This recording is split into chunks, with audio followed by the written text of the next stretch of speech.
Halo, Sobat Sejarah. Selamat datang di channel kami, tempat di mana kita akan menyelami kisah legendaris dan sejarah menarik dari seluruh penjuru Indonesia. Dari kerajaan-kerajaan kuno hingga mitos yang masih hidup hingga kini, kita akan mengungkap cerita yang jarang diketahui. Jangan lupa untuk like, subscribe, dan aktifkan lonceng notifikasi, agar tak ketinggalan cerita seru lainnya.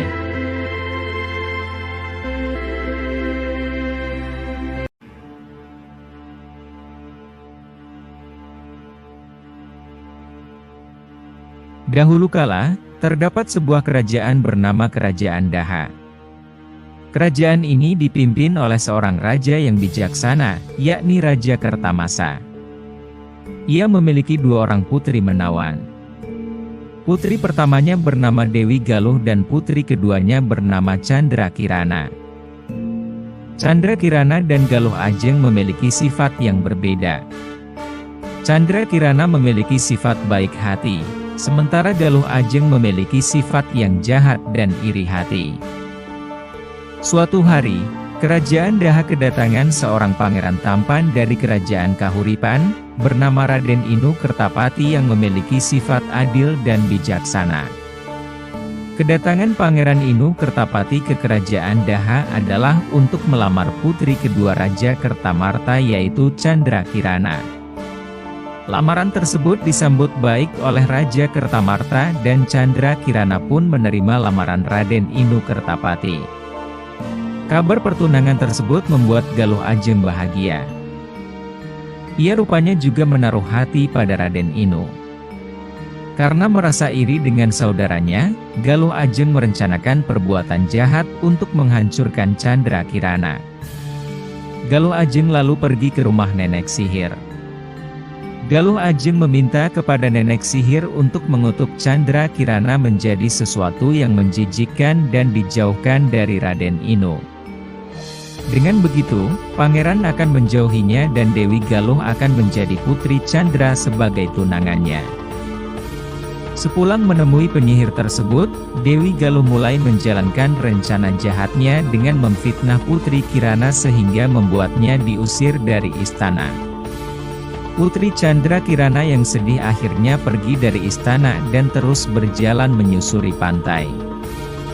Di sana, ia bertemu nenek sihir tersebut dan dikutuk menjadi seekor keong berwarna keemasan. Keong mas kemudian dibuang ke arah laut tanpa tahu bahwa kutukan tersebut hanya bersifat sementara. Keong mas dapat berubah kembali menjadi putri Candra Kirana jika ia bertemu dengan Raden Inu Kertapati. Keong mas terbawa arus ombak hingga akhirnya terdampar di sebuah sungai. Suatu hari, seorang nenek baik hati sedang mencari ikan dengan jala di sungai. Saat menarik jala, keong mas ikut terangkut. Nenek tersebut membawa keong mas pulang ke rumah. Nenek tersebut merupakan seorang janda yang berasal dari kampung Dadapan, sehingga disebut dengan Nenek Dadapan. Nenek Dadapan tinggal di sebuah gubuk kecil dan sederhana.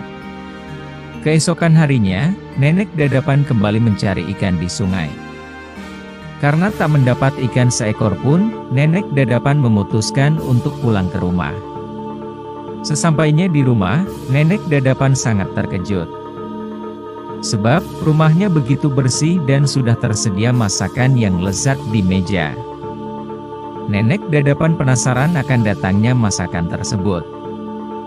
Kejadian ini membuat Nenek bingung.